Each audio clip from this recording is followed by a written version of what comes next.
A multimillionaire CEO walked back into his ex-wife's life by buying the entire company she worked for, and what happened next will leave you speechless.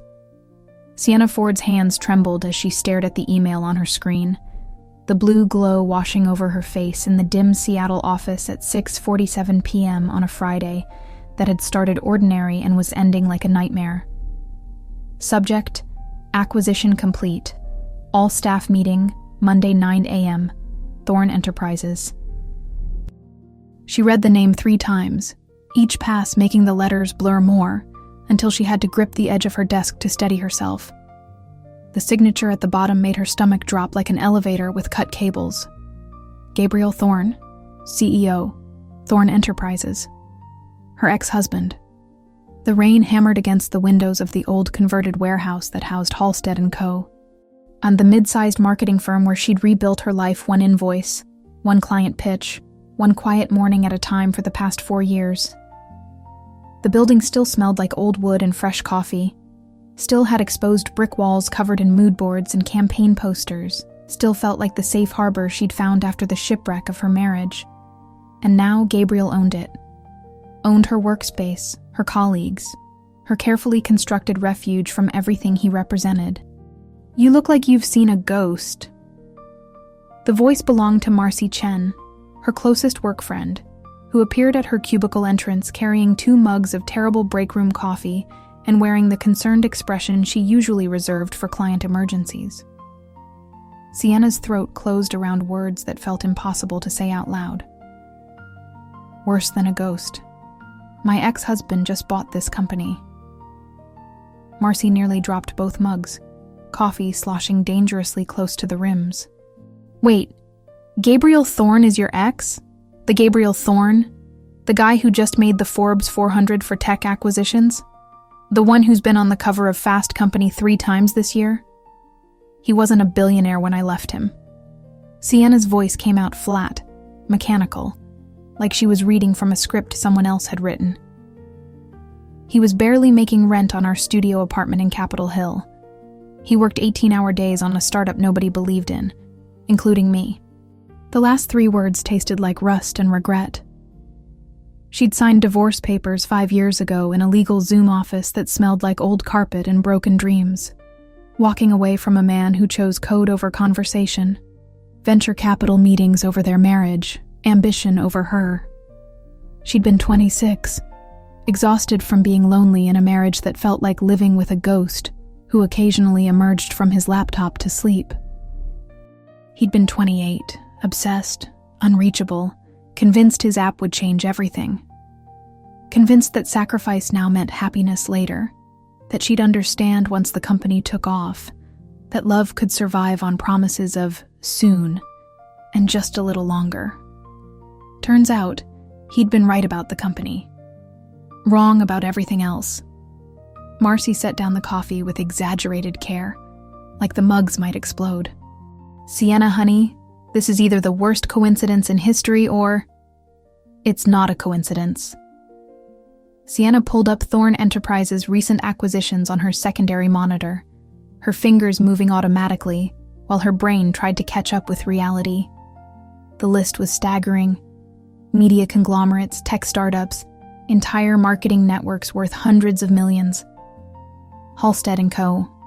was tiny in comparison, a boutique Seattle firm with 60 employees, 3 floors in a converted warehouse, and a break room that still had a VHS player someone had brought from home in 2003. They weren't on anyone's radar, except, apparently, Gabriel's. He knew I worked here. He had to. Why would he? Marcy stopped, understanding dawning across her face. Oh my God, he bought the company to get to you? I don't know. But Sienna's chest tightened with a possibility she didn't want to name. Didn't want to give oxygen to, because that would make it real. The divorce had been clean, paperless, almost polite in its efficiency. He'd signed without a lawyer present, transferred half of their nothing into her account, $3,247.83. She still remembered the exact number, and disappeared into 16-hour workdays that became 20. She'd moved to a friend's couch in Ballard, then a shared apartment with 2 roommates she found on Craigslist, then finally to the small 1-bedroom near Pike Place Market, where she'd learned to sleep without listening for his key in the door at 2 a.m., without the blue glow of his laptop screen bleeding under the bedroom door, without the constant low-grade anxiety of loving someone who was always somewhere else. She'd stopped checking his LinkedIn profile 2 years ago, stopped Googling his company after a particularly painful evening when she'd found an interview where he credited his success to cutting out distractions and maintaining laser focus. She'd wondered if she'd been a distraction, had decided she didn't want to know. Now he was coming here, Monday morning, in 74 hours, to her office, her space, the life she'd built in the rubble he'd left behind. Marcy leaned against the cubicle wall, her expression shifting between concern and barely suppressed curiosity. "What are you going to do?" Sienna closed her laptop with a decisive click that echoed in the emptying office, grabbed her coat from the back of her chair, and stood on legs that felt unsteady. "I'm going to update my resume, and then I'm going to drink an entire bottle of wine and pretend this isn't happening until I absolutely have to face it." That's not a plan, that's avoidance. It's the only plan I've got right now. She made it to the elevator before Marcy called after her. "Sienna, for what it's worth, you're one of the best writers we have.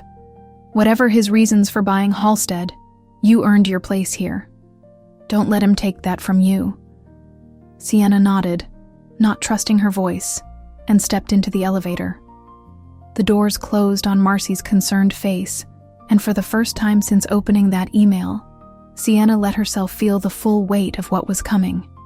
Gabriel Thorne, the man she'd loved desperately at 23, married impulsively at 24, and divorced heartbrokenly at 26, was walking back into her life, not as the struggling entrepreneur who'd lived on ramen and ambition, as a billionaire CEO who'd just purchased the one place she'd felt safe from him.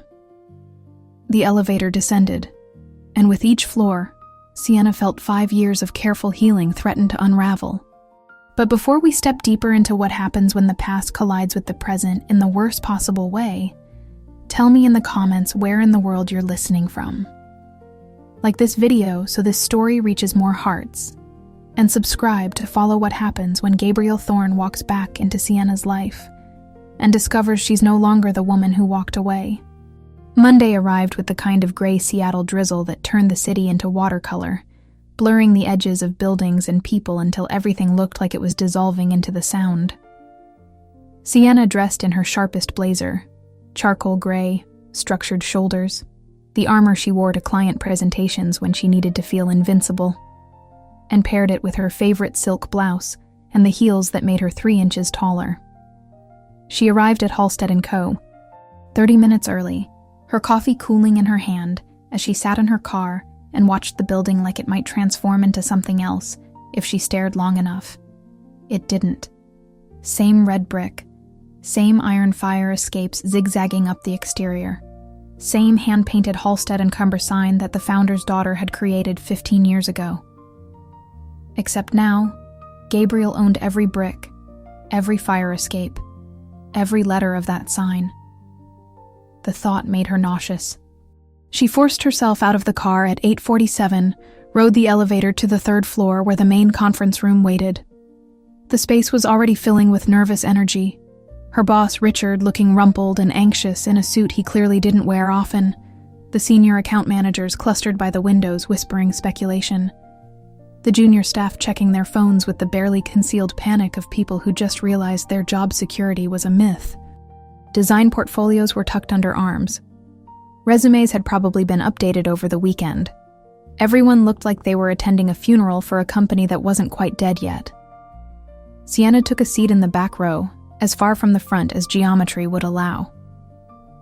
Marcy slid into the chair beside her, squeezed her hand once, said nothing. The room filled. Conversations died. The clock on the wall ticked past 9. At 9:02 a.m., the door opened, and Gabriel Thorne walked in like he owned the building. Because he did.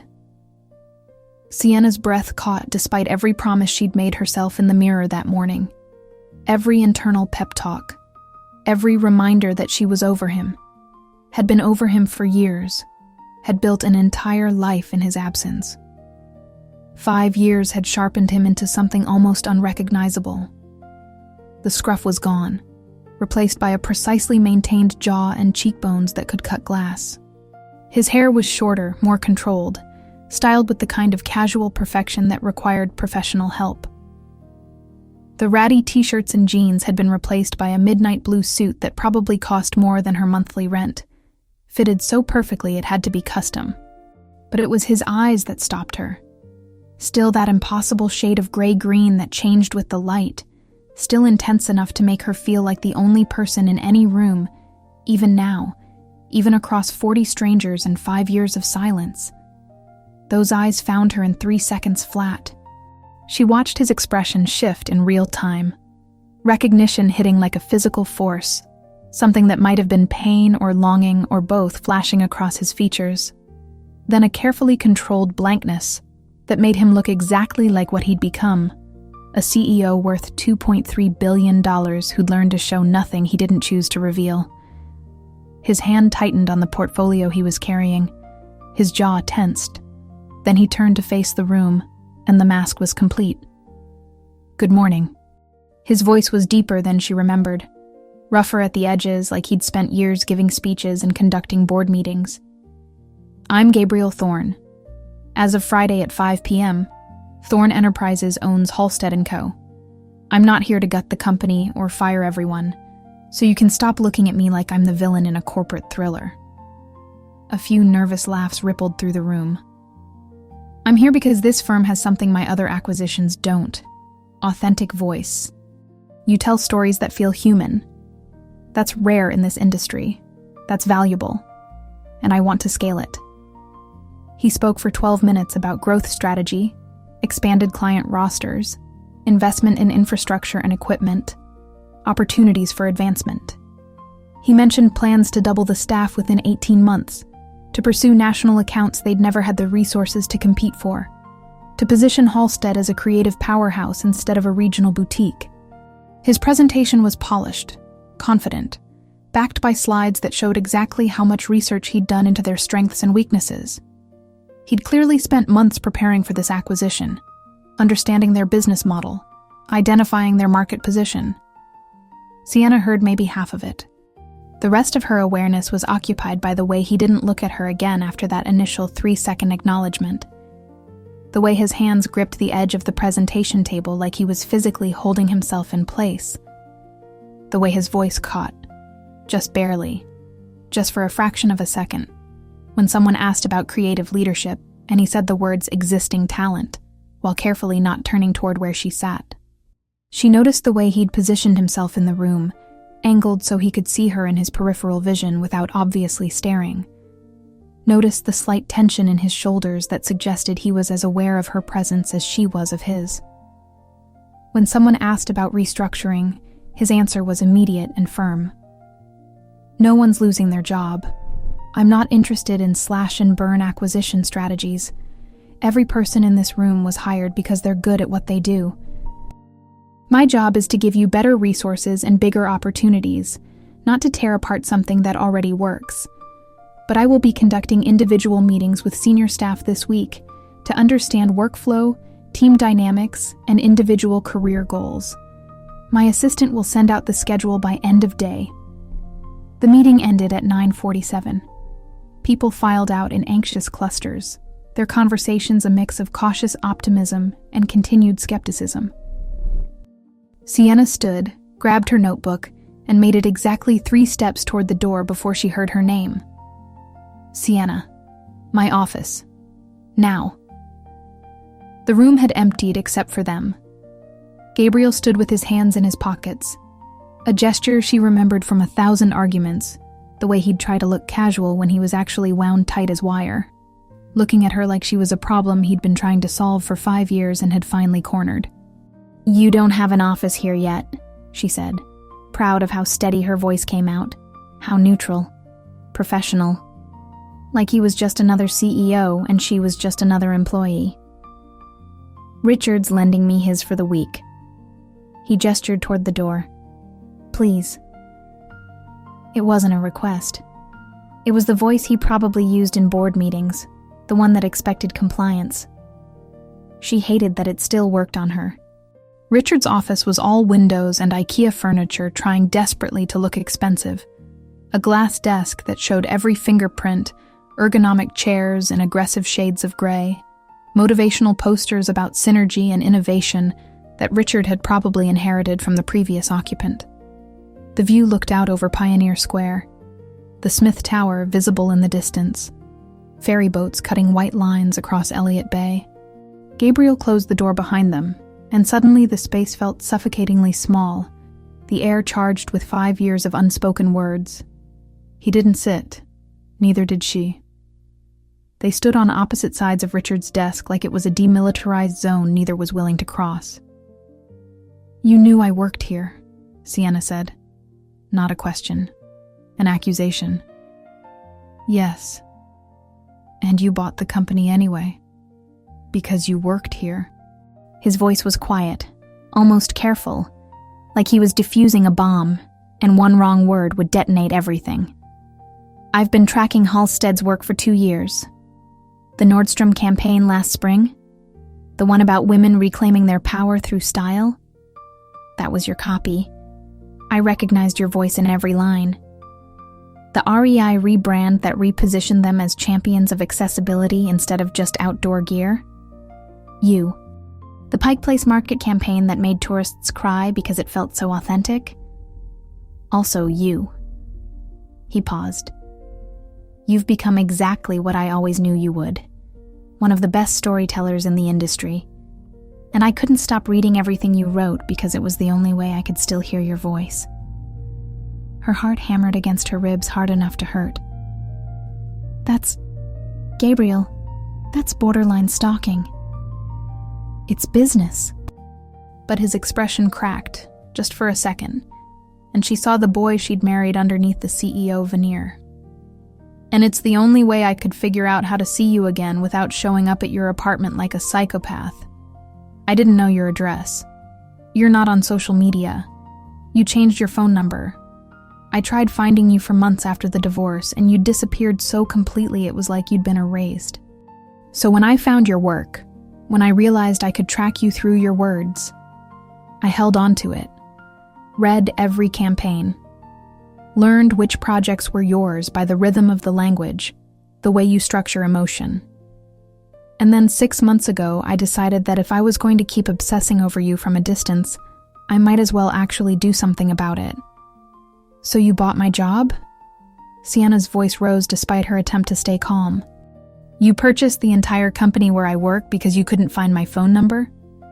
Do you understand how completely unhinged that sounds? I know how it sounds.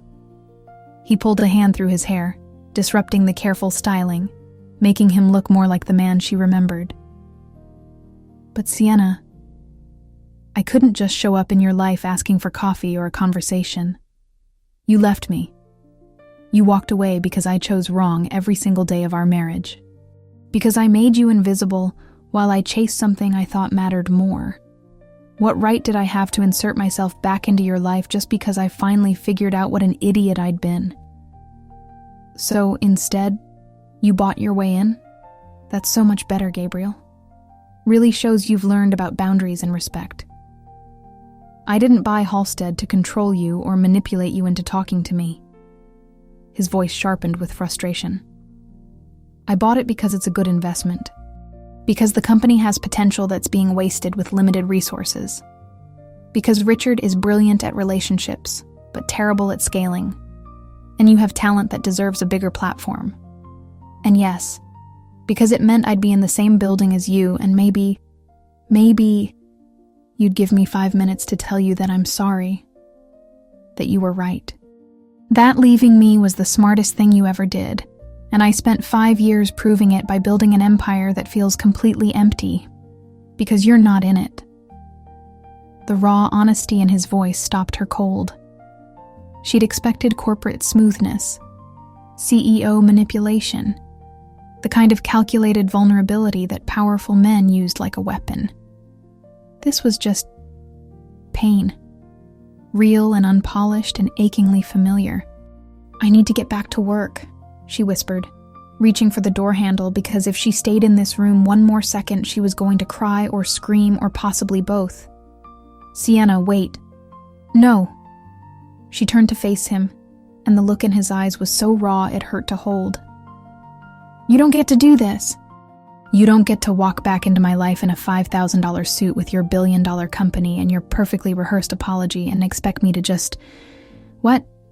Forgive you? Fall back into your arms? Act like the last 5 years didn't happen?" Her voice cracked. "I rebuilt myself from nothing, Gabriel. From the girl who was so lonely in her marriage she used to cry in the shower so you wouldn't hear. From the woman who signed divorce papers in a strip mall office because we couldn't afford a real lawyer. I learned how to be whole without you.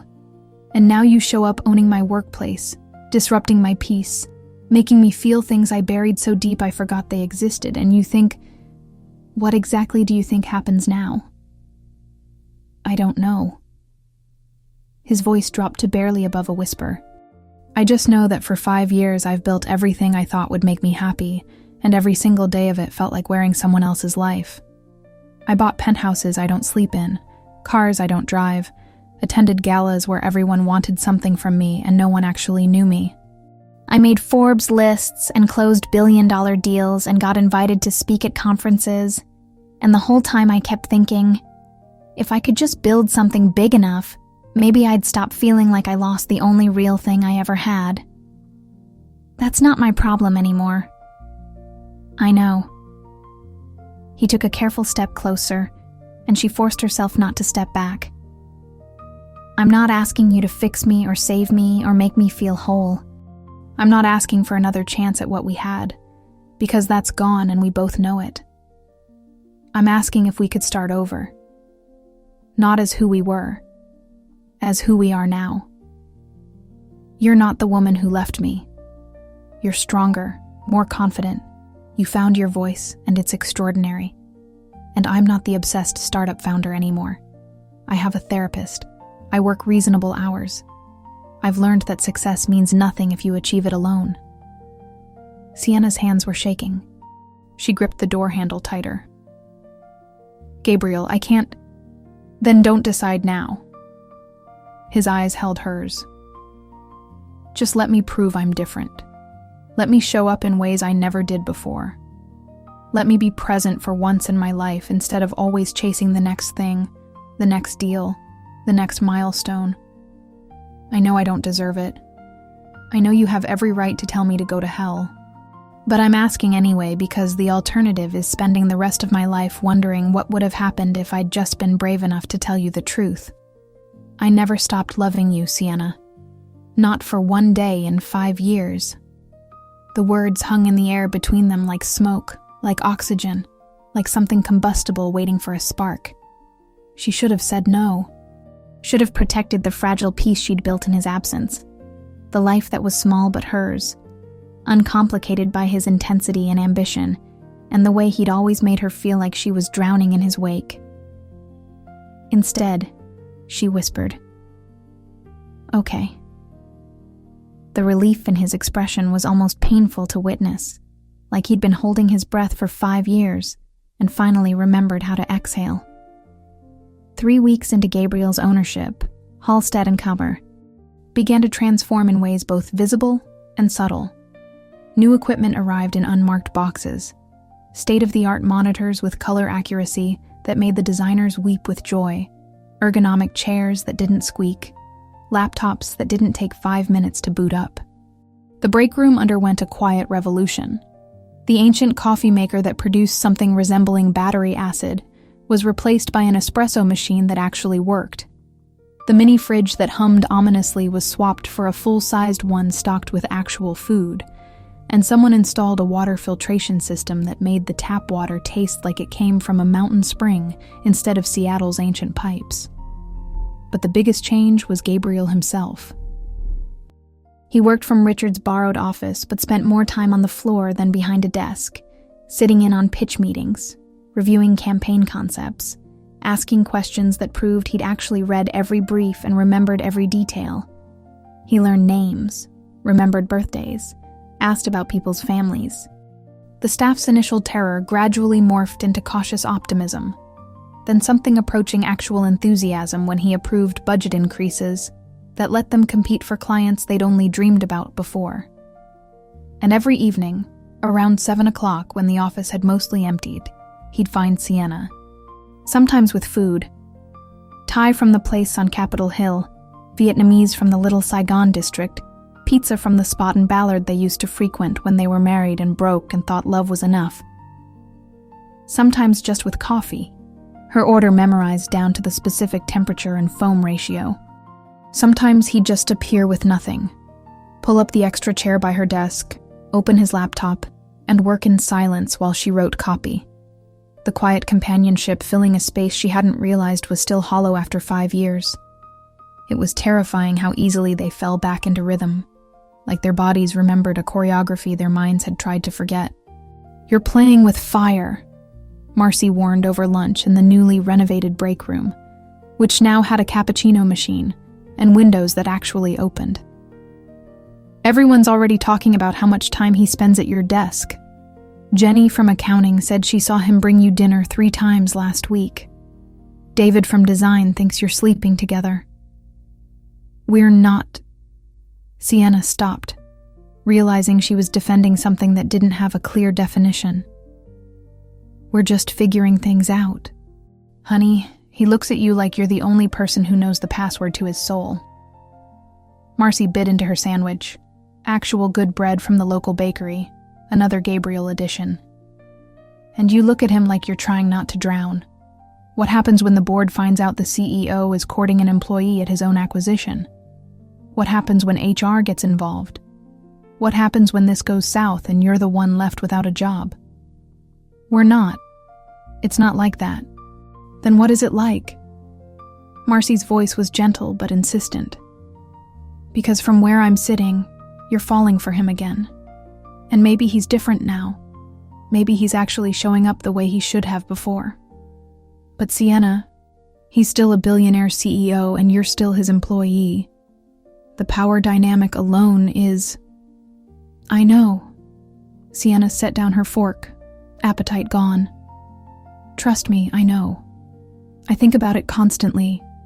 Every time he shows up with coffee or stays late working beside me or looks at me with those eyes that make me forget why I left in the first place. I know this is complicated and potentially disastrous and probably a terrible idea. But you're doing it anyway." "I don't know what I'm doing." The admission felt like defeat. "I just know that for 5 years I convinced myself I was over him, that I'd moved on, built a new life, became someone stronger who didn't need the man who made her feel invisible. And then he walks back in and it's like—" She stopped, searching for words. "It's like remembering how to breathe after years of just surviving on shallow inhales. And I hate that. I hate that he still has that effect on me. But I can't seem to make it stop." Marcy reached across the table, squeezed her hand. "Just promise me you'll be careful. Protect yourself. Because if this crashes and burns, you're the one who'll pay the price." The words proved prophetic faster than either of them expected. The crisis came on a Friday afternoon, sunny and deceptively beautiful, the kind of Seattle day that made people forget about the 9 months of gray. Sienna was in the main conference room presenting the final pitch for a major campaign, a sustainable fashion brand worth $800K annually, the kind of client that could legitimize Halstead's position in the national market. She'd spent 2 weeks perfecting the presentation, crafting copy that wove environmental responsibility with aspirational lifestyle, creating a narrative that felt both urgent and hopeful. She was halfway through the deck, hitting her stride, feeling the client lean in with interest, when Gabriel walked into the room. He didn't announce himself, just took a seat quietly in the back corner. But Sienna felt his presence like electricity, like a shift in air pressure before a storm. Suddenly she was hyper-aware of every word, every gesture, every inflection. Was her voice steady enough? Was the copy as strong as she thought? Could he see how nervous his presence made her? The client couldn't see him from their angle, didn't know that the CEO was watching. But Sienna knew, and it threw her off balance for 3 agonizing seconds before she forced herself back into the presentation rhythm. She finished strong, stuck the landing. The client loved it. The creative director actually teared up during the emotional crescendo, and the CMO immediately asked about timeline and started talking about expansion into other product lines. They signed the contract right there, shook hands all around, left beaming about the partnership they were building. Richard clapped her on the shoulder hard enough to bruise. Brilliant work, Ford. Absolutely brilliant. This is exactly the kind of win we needed to prove we can compete nationally. You just became the star player on this team. The room emptied in a flurry of congratulations and excited chatter about what this meant for the company's trajectory. Sienna gathered her materials with hands that had started shaking now that the adrenaline was crashing, the post-presentation exhaustion hitting like a wave. Gabriel caught her in the hallway 15 minutes later, his expression unreadable in that CEO way he'd perfected. "That was incredible," he said quietly, voice pitched low so the people passing wouldn't hear. The Nordstrom voice, but sharper, more confident, more powerful. "Thank you." She felt suddenly breathless, the crash hitting harder with him standing close enough that she could smell his cologne, different from what he used to wear, expensive now, cedar and something dark and complex. "I want you to lead the team." Sienna blinked, certain she'd misheard. "What?" "Creative director, new position. You'd oversee all major campaigns, mentor the junior copywriters, develop the creative vision for the company's expansion, report directly to me." He handed her a folder, the Thorn Enterprises logo embossed on the cover. "Salary, benefits, equity options. I had HR draw it up this morning." She opened the folder with numb fingers, and the number at the top made her dizzy. Triple her current salary. Stock options that would vest over 4 years. A title that would fundamentally change her career trajectory. Put her in rooms she'd never had access to before. Give her the kind of authority she'd only dreamed about. Gabriel, this is too much." "It's what you're worth." His voice was firm, certain. "It's what you've always been worth. I'm just the first person with the authority and resources to actually recognize it. People will think you're giving it to me because of our history." The words came out sharper than she intended. "They'll say I slept my way into the position, that I'm getting special treatment because we used to be married, that none of this is earned. Let them think that." His jaw set in that stubborn way she remembered from 1,000 old arguments. "You earned this, Sienna. Every piece of it. You're the best writer in this building, probably the best in the city. And anyone who says otherwise hasn't been paying attention to the work you've been producing for the last 4 years."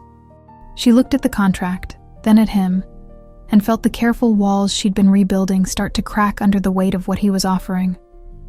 The position was real. She could see that in the detailed job description, the metrics for success, the reporting structure. This wasn't charity or manipulation. This was genuine recognition of her talent. But it was also tangled up in their history, in the evenings he'd spent at her desk, in the way he looked at her like she was something precious he'd lost and miraculously found again. "I need to think about it," she managed. "Take the weekend." He moved closer, close enough that she could see the faint scar above his left eyebrow from a bike accident when he was 12, the one tiny imperfection in his otherwise carefully controlled presentation. "But Sienna, I meant what I said. This isn't charity. This isn't manipulation. This is me recognizing what I was too stupid and self-absorbed to see 5 years ago. That you're brilliant, and you deserve to be somewhere that actually sees it, that celebrates it. that gives you the resources and authority to do your best work. His hand lifted like he was going to touch her face, then stopped halfway, hovering in the air between them like he'd remembered they were in a public hallway where anyone could see. "Think about it," he said again, softer. "Please." She went home that night with the folder in her bag, and Gabriel's words echoing in her head, like a song she couldn't stop humming. Her apartment overlooking Pike Place Market felt smaller than usual, the walls pressing in as she sat on her couch watching ferries cross Elliott Bay, their lights cutting through the gathering dusk. The folder sat on her coffee table like a live grenade, sealed, dangerous, full of potential that could either build something or blow up everything she'd carefully reconstructed. Triple her salary, creative director, stock options that would vest over 4 years, tying her to Halstead's future in a way that felt both terrifying and thrilling. The authority to shape campaigns, mentor writers, build the kind of creative department she'd always imagined. Everything she'd wanted professionally, handed to her by the man who'd once made her feel like her dreams didn't matter compared to his. Her phone buzzed at 11 p.m., just as she was considering opening the wine she'd been saving for emergencies. "Gabriel, I know it's late, but I wanted you to know, whatever you decide about the position, it doesn't change anything between us. The job is real. It's yours because you earned it. And whatever is happening with us, whatever we're figuring out, that's separate. Both can be true." She stared at the message for 5 full minutes, reading it over and over, looking for manipulation, or ulterior motives, or the catch that had to be hiding somewhere in those carefully chosen words, found nothing but honesty that felt almost painful in its directness. "Sienna, I know. That's what scares me. Gabriel, me too. Sienna, why are you scared? You're the one with all the power here." 3 dots appeared, disappeared, appeared again. She watched them pulse for almost a minute before his response came through. "Gabriel, because I could give you the world and still lose you again. Because I'm terrified that I'm going to mess this up the way I messed up everything before. Because for 5 years I've been building toward this moment, having you in my life again. And now that it's actually happening, I'm paralyzed by the fear that I'm still the same person who drove you away, just with better suits and a bigger bank account." Her throat tightened reading the words, seeing his vulnerability spelled out in blue text. "Sienna, you're not the same person." "Gabriel, how do you know?" "Sienna, because the Gabriel I was married to would never have admitted he was scared, would never have acknowledged that he could be wrong, would never have spent 3 weeks showing up without demanding anything in return. Gabriel, I'm demanding something now. I'm demanding that you take this job, not because of us, because you deserve it." She smiled despite herself, despite the complexity of everything between them. "Sienna, that's not demanding. That's believing in me. There's a difference. Gabriel, then let me believe in you. Let me give you the platform you should have had years ago. And Sienna, whatever happens with us, even if this ends tomorrow, even if you decide you can never forgive me for the way I failed you, I want you to have this. The career you've earned, the recognition you deserve. A future that's yours, not dependent on me or anyone else." She read the message 3 times, then looked at the folder on her coffee table, then back at her phone. "Sienna, I'll give you my answer Monday. Gabriel, that's all I'm asking." She didn't sleep that night.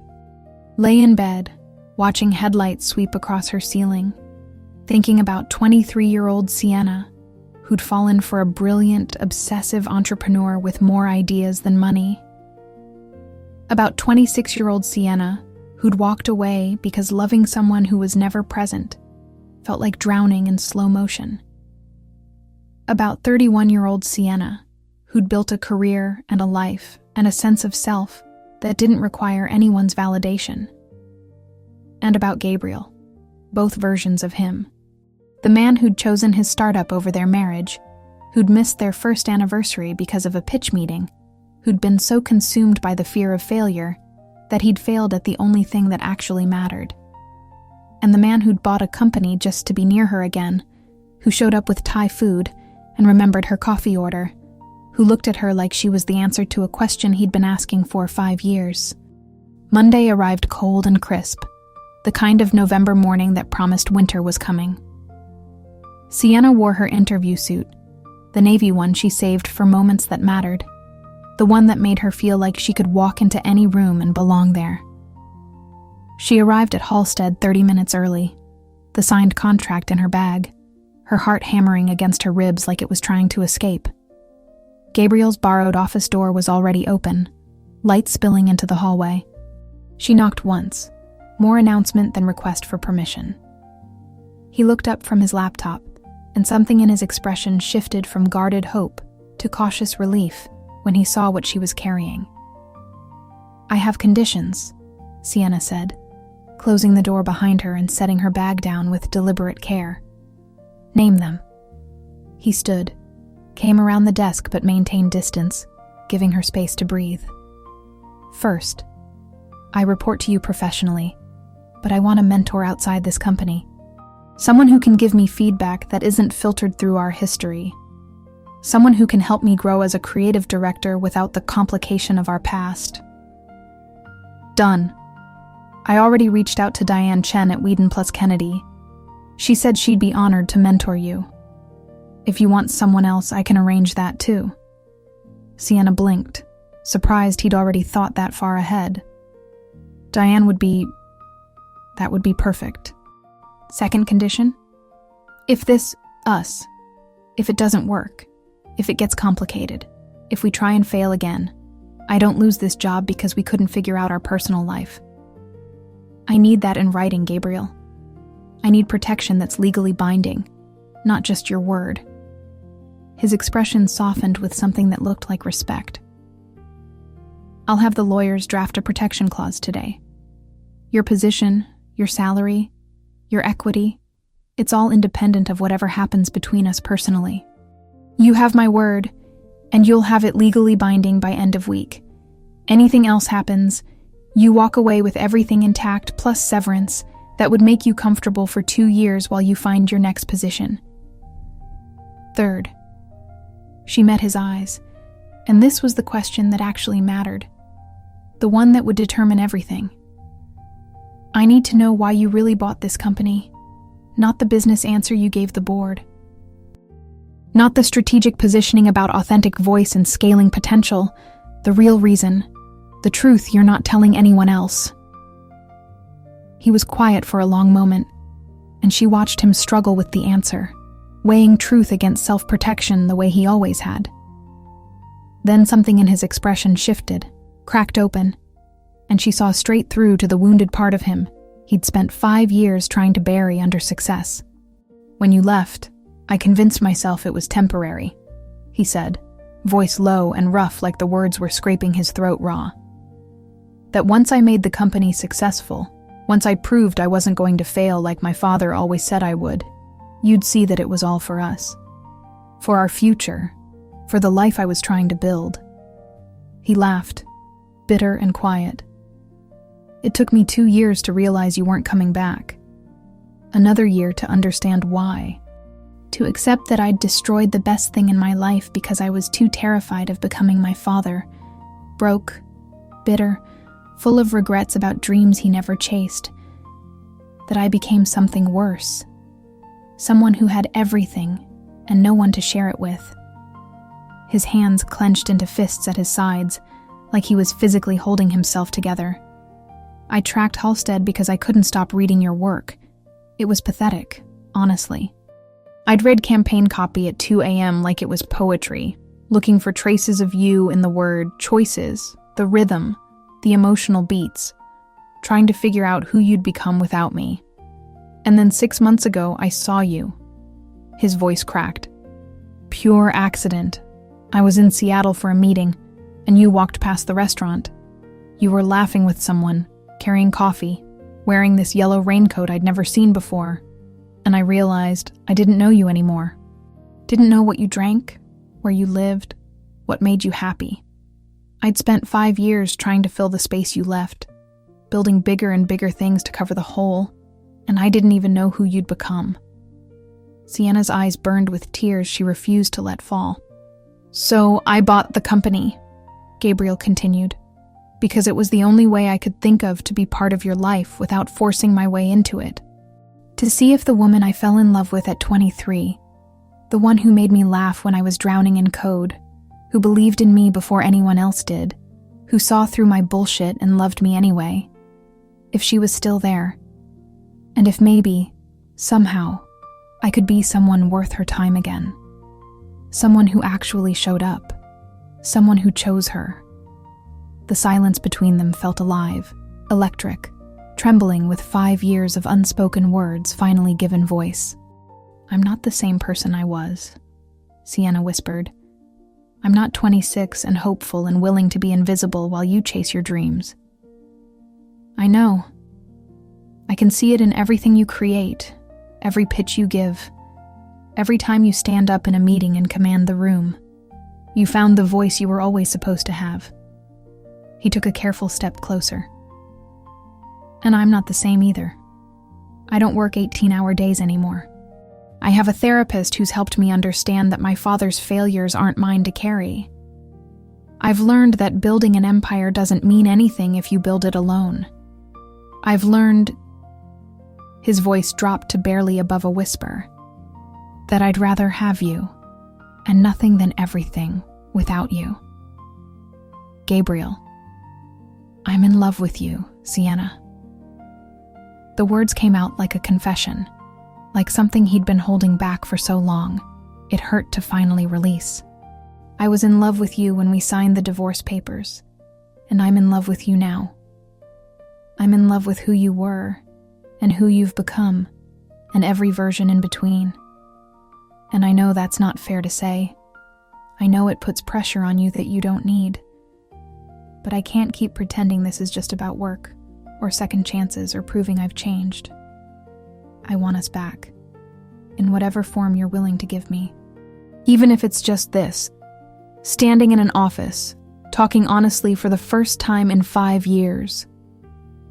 Sienna set the signed contract on his desk with shaking hands, the paper rustling in the silence that stretched between them like a bridge neither was sure would hold their weight. Then she closed the distance between them and kissed him. It was nothing like their first kiss at 23, all clumsy eagerness and nervous laughter in his tiny apartment that smelled like pizza and ambition. This was built on wreckage and rebuilding, tasted like salt and coffee, and 5 years of longing neither of them had known how to name. His hands came up to frame her face like she was something precious, breakable, miraculous, and she felt herself breaking open in ways she'd sworn she wouldn't allow. Her fingers found the lapels of his suit jacket, gripping the expensive fabric like an anchor, and for the first time in 5 years, she let herself feel the full weight of everything she'd been trying not to want. When they finally pulled apart, both breathless, foreheads pressed together, Gabriel's hands were still cradling her face like he was afraid she'd disappear if he let go. "I don't want to hurt you again," he whispered, voice rough and honest and terrified. "I don't know if I know how not to. Then we figure it out together." She traced the scar above his eyebrow, that familiar geography she'd mapped 1,000 times in another life. "But Gabriel, if you disappear into work again, if you make me invisible, if you choose the company over us, I won't stay this time. I can't. I've built a life that doesn't require me to shrink myself to fit around someone else's ambition. And I won't give that up. Not even for you. I won't." His hands tightened in her hair, gentle but desperate. "I swear on everything I've built, everything I am. I won't. You're not a distraction from my life, Sienna. You're the point of it. It took me 5 years and $1 billion to figure that out." They stayed like that for a long moment, breathing each other's air, reconstructing something they'd thought was permanently broken. "People are going to talk," Sienna said finally, pulling back just enough to see his face. About the promotion, about us. They're going to say I'm sleeping with the boss, that I didn't earn this position, that it's nepotism or favoritism or... Let them talk. His thumb traced her cheekbone. You earned this 10 times over, and anyone who says otherwise can take it up with me directly. For 6 weeks, they rebuilt in secret. Not hiding exactly, but not advertising either. Coffee in the mornings before the office filled, both of them arriving separately but leaving together. Dinners at her apartment where Gabriel relearned how to cook, burning pasta and ordering takeout backup while they laughed about his complete lack of culinary evolution. Weekends walking through Pike Place Market the way they used to when everything they owned fit in a studio apartment, and the future felt like a story they were writing together instead of something that was happening to them separately. He met her friends, Marcy, who grilled him like a protective sister, and eventually admitted he seemed significantly less terrible than expected. She met his therapist, Dr. Sarah Chen, who smiled knowingly and said she'd heard a lot about Sienna over the past 2 years. They moved slow and careful, 2 people learning to trust in a language they'd forgotten, building something new on the foundation of what they'd destroyed. Sienna stepped into her role as creative director with a confidence that surprised even her. The promotion was announced company-wide, and while she caught whispers and sideways glances, the work spoke for itself. She landed 3 major accounts in her first month, mentored the junior writers with a combination of honesty and encouragement that made them fiercely loyal, and transformed Halstead's creative output into something that started winning industry awards. But corporate worlds don't allow for secrets forever, and Thorne Enterprises had shareholders who cared very much about their CEO's personal decisions, especially when those decisions involved relationships with employees.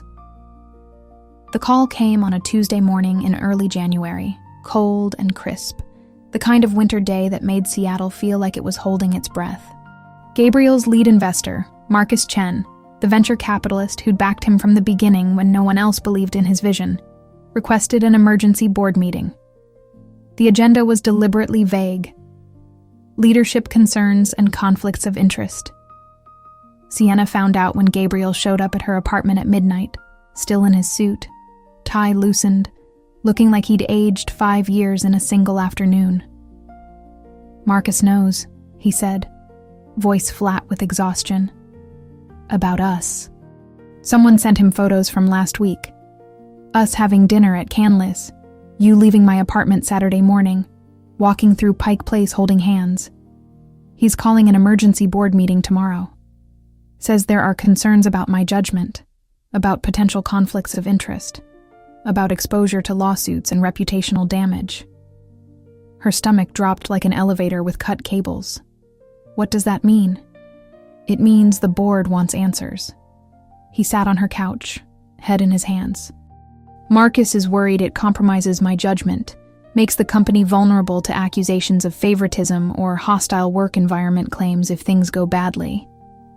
Patricia Vasquez is concerned about optics. David Morrison is worried about shareholder reactions.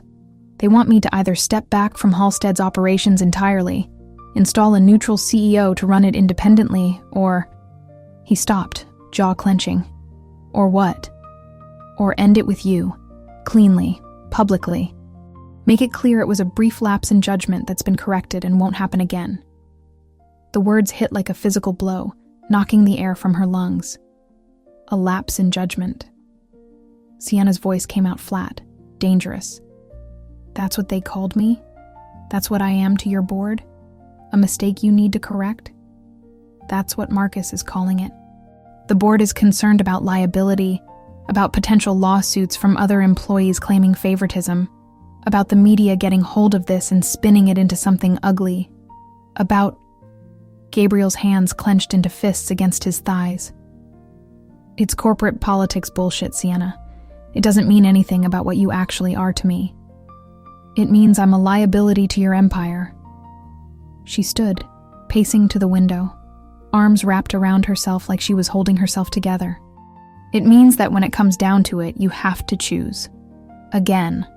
the company or me, your investors or us, your reputation or our relationship.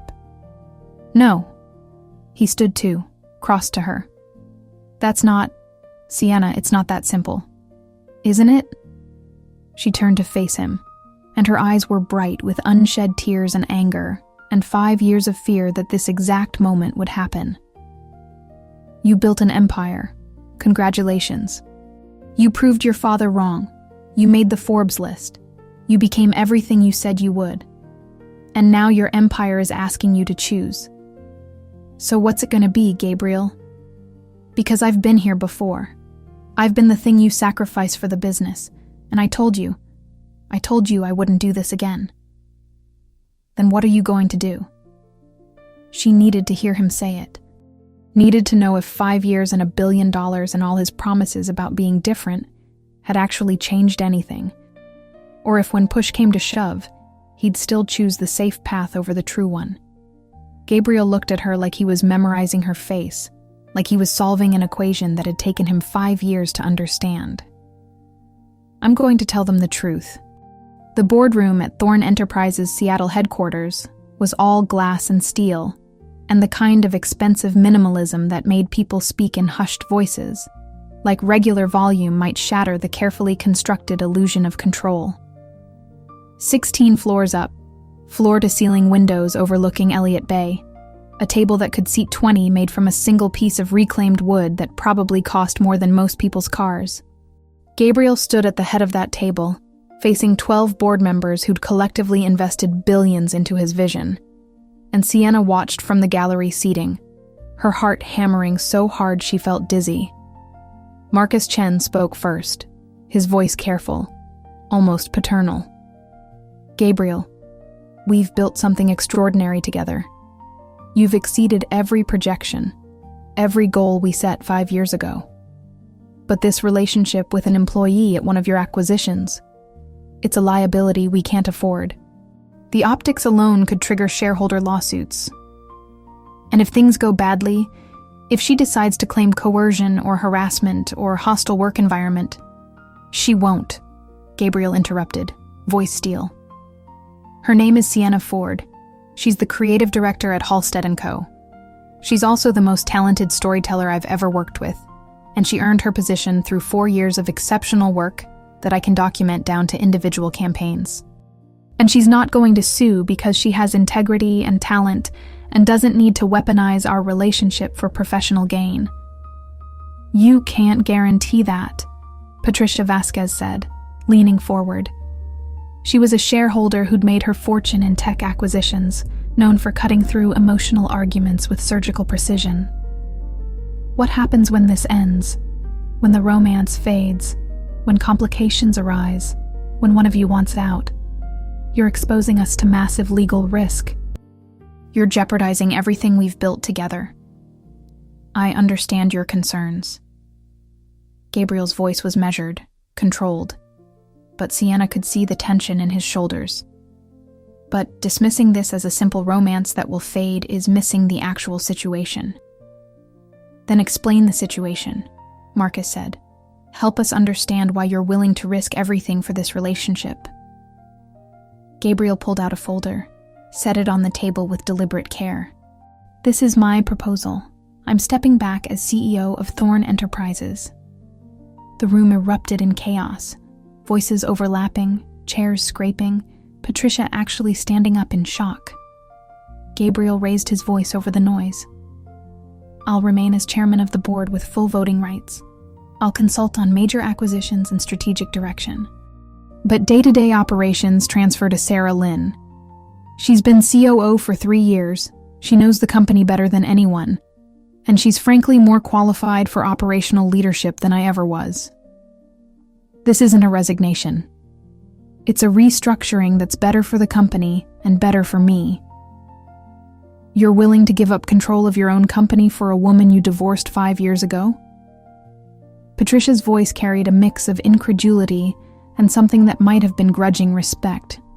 I'm willing to give up day-to-day control, Gabriel corrected, his voice steady despite every eye in the room boring into him. Because I finally understand that control isn't the same as meaning. I built this company to prove I wasn't going to fail, to prove my father was wrong when he said I'd never amount to anything, to prove I was worth something. And somewhere in that process, I lost the person who already believed all of that before I had a dollar to my name. He looked directly at Sienna in the gallery, and the room full of powerful people seemed to disappear. 5 years ago, I made a choice. I chose the startup pitch over my anniversary dinner. I chose the investor meeting over my wife asking me to just be present for one evening. I chose the fear of failure over the reality of love, and I've regretted it every single day since. His voice roughened with emotion he'd spent years learning to control. So yes, I'm stepping back from CEO, because Sienna Ford is worth more than any company I could build. She's worth more than this empire, this legacy, every dollar in every account, this entire room combined. And if loving her costs me my position, then that's the first actually smart decision I've made in my entire career. The silence in the boardroom was absolute, broken only by the quiet hum of the ventilation system and the distant sound of Seattle traffic 16 floors below. Marcus looked at Gabriel like he was seeing him clearly for the first time in 5 years. You're serious. You're actually willing to walk away from operational control. Completely serious. Sarah's ready. The transition plan is in that folder. 6-month timeline, clear delineation of responsibilities, quarterly reviews to ensure smooth handoff. This isn't impulsive, Marcus. I've been thinking about this for months. The company will be stronger with her leading operations while I focus on strategy and growth. And if we say no? David Morrison spoke for the first time, a hedge fund manager who'd invested heavily in Series B. If we say this is unacceptable, that we need you in the CEO seat, then I resign entirely. Gabriel's voice was absolutely certain, no hesitation, no doubt. And I take my shares and my voting rights, and I wish you well, but I'm not choosing the company over her again. I'm not sacrificing the relationship that actually matters for the approval of people who'll move on to the next investment the moment this one stops being profitable. Sienna stood from the gallery seating, her legs shaking but her voice steady. Every board member turned to look at her, and she felt the weight of their scrutiny, their judgment, their calculations about liability and risk and reputation. I need to say something, she said, moving to stand beside Gabriel, not behind him, not in front of him, but beside him as an equal. Gabriel gave me a promotion I earned through 4 years of documented exceptional work. Before offering me the position, he had HR create legal protections, ensuring my job security was independent of our personal relationship. He's conducted himself with complete professional integrity, while being transparent about his feelings. He's done everything right according to every HR guideline and ethical standard. She looked at each board member in turn, holding their gaze. And personally, he's shown up in every way he didn't before. He's in therapy. He works reasonable hours. He's learned that success without connection is just expensive loneliness. He's choosing me in front of all of you, knowing it could cost him everything he spent 5 years building. That's not a liability. That's not poor judgment. That's love. Real, honest, courageous love. And if you can't see the value in a CEO who's learned to prioritize what actually matters, then maybe you're the ones with the judgment problem. Patricia's mouth twitched with what might have been a suppressed smile. Marcus leaned back in his chair, studying them both with an expression that was hard to read. The other board members exchanged glances, silent communications passing between them. We need to discuss this privately, Marcus said finally. Gabriel, Sienna, if you could give us the room. They walked out together, Gabriel's hand finding hers in the corridor, both of them breathing hard like they'd just run a marathon. The elevator ride down was silent, tension coiled so tight Sienna thought she might shatter. They didn't speak until they were outside, rain misting over the city, the sound gray and restless in the distance. Whatever they decide, Gabriel said quietly. I meant every word. If they don't accept the transition plan, I'm out. We'll figure out the rest together. You'd really walk away from everything you built. I already walked away from everything that mattered once. He turned to face her, rain catching in his hair, making him look younger, more like the man she'd married. I'm not making that mistake twice. Her phone buzzed, then his, both at once. Marcus. The board accepts your transition proposal. Sarah takes CEO role effective February 1st. You remain as chairman. Congratulations on finally getting your priorities straight. 18 months later, Pike Place Market was exactly the same, and entirely different. Sienna walked through the crowded weekend stalls with Gabriel beside her, his hand warm in hers, past the flower vendors shouting about fresh tulips, and the fish throwers performing for tourists, and the tiny donut stand that still smelled like heaven and cinnamon. They'd done this walk 1,000 times. First as broke newlyweds who couldn't afford anything but each other and thought love was enough. Then as a memory she'd tried to bury under layers of new experiences and determined forgetting. And now as something rebuilt from rubble. Something stronger for having been broken and repaired with honesty instead of hope. Your phone is buzzing, Gabriel said, nodding at her pocket while he juggled 2 coffee cups and a bag of those tiny donuts they'd never been able to resist. She pulled it out. A message from Diane Chen, her mentor, about the national campaign Sienna was presenting next week, a Fortune 500 client that would put Halstead on the map permanently. In the 18 months since Gabriel had stepped back as CEO, since he'd chosen her in front of the board and restructured his entire life, Sienna had become one of the most sought-after creative directors in the country. Halstead had tripled in size, won 4 industry awards, and landed clients that had once seemed impossibly out of reach. Gabriel had been right about her talent. She just needed the platform and confidence to show it. Gabriel himself had discovered that not being CEO meant he actually got to do the parts of business he loved, mentoring startups, consulting on strategy, making investments in companies he believed in. He worked 40-hour weeks instead of 80. He came home for dinner. He remembered anniversaries and birthdays and the small, ordinary moments that actually built a life instead of just a resume. They stopped at their favorite coffee stand, the one run by Maria and her family, who'd been selling them espresso since they were 23 and too broke to afford the good stuff down the street. Still together, Maria beamed at them, her face lighting up with genuine joy. I knew you two would figure it out eventually. True love always finds its way back. Always. Sienna caught Gabriel's eye and tried not to laugh. Maria didn't know about the divorce, the 5 years apart, the boardroom ultimatum that had nearly destroyed everything for a second time, the therapy sessions and hard conversations and painful work of becoming people who could actually love each other well. She just saw 2 people who'd been buying coffee from her for years, who still looked at each other like they were the answer to questions the other had been asking. Sometimes the truth was simpler than the story. Sometimes it was more complicated. Both could be true. They walked to the waterfront, found their bench, the one with the view of the ferries cutting white lines across Elliott Bay and the Olympic Mountains going purple in the distance. Gabriel pulled her close, and Sienna let herself lean into the solid warmth of him. The reality of second chances that had been earned through time and truth, and the excruciating work of change.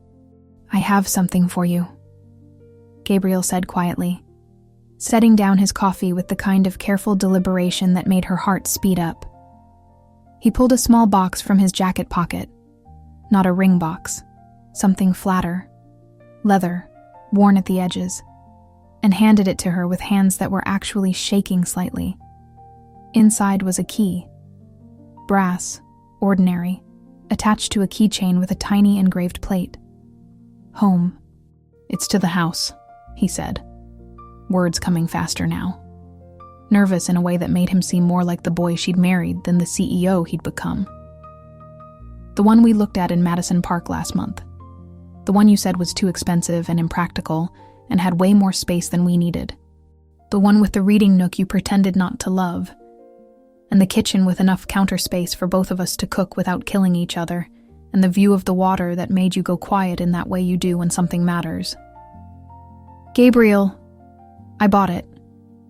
He was smiling now, nervous and hopeful and so achingly familiar. I know we said we'd wait. I know we're taking things slow, being careful, making sure we build it right this time. But Sienna, I don't want slow anymore. I want us. I want to wake up next to you every morning and come home to you every night. I want the impractical house and the ridiculous mortgage and the future we should have built the first time if I hadn't been too stupid and scared to understand what I had. He took both her hands, the key pressing between their palms. I want to marry you again. Not the way we did before. Terrified kids pretending we knew what we were doing, thinking love was enough without actually putting in the work. I want to marry you as the people we've become. The ones who survived losing each other and learned how to choose each other every single day. The ones who understand that love isn't just a feeling, it's a decision you make over and over. So this is me asking, Sienna Ford, will you move into our absurdly large house and eventually, when you're ready, will you marry me again? Sienna looked at the key in her hand, solid and real and tangible proof that this was actually happening. Looked at Gabriel, his gray-green eyes holding hers with an intensity that still made her feel like the only person in the world. Looked at the Seattle skyline stretching out behind them, the city where they'd fallen in love and fallen apart and somehow found their way back to each other. Yes, she whispered, and the word felt like coming home after being lost for years. To all of it. The house, the impractical mortgage, the future we're going to build right this time. Yes. He kissed her there on their bench, with the ferries crossing the Sound, and the market vendors packing up for the evening, and the whole messy, beautiful, complicated city bearing witness to their second beginning. His hands cradled her face like she was something precious and hard-won, and she tasted salt from tears she didn't realize she was crying. His or hers or both, it didn't matter anymore. This time, they both knew exactly what they were choosing. And it wasn't perfection. It wasn't a fairy tale ending where everything magically worked because they loved each other. It was work. It was showing up even when it was hard.